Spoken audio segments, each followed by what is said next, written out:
As a mum, I can't imagine what it would be like to have my child stuck in hospital during the Christmas season.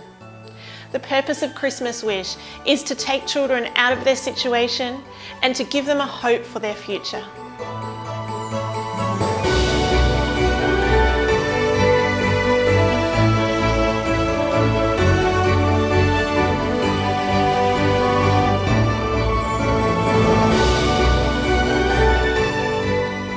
Over the past few years, we have visited hospitals all around the world and brought Christmas cheer to children that have been in hospital during the Christmas season.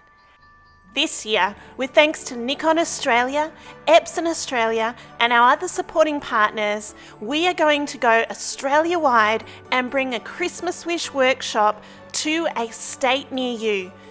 These workshops will give you the tools you need to shoot on green screen, to extract, to composite, all the way through to printing that final piece.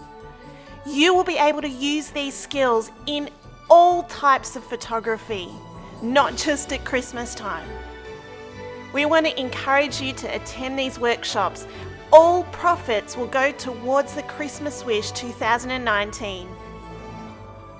But do sign up quick because places are limited. I can't wait to see you there.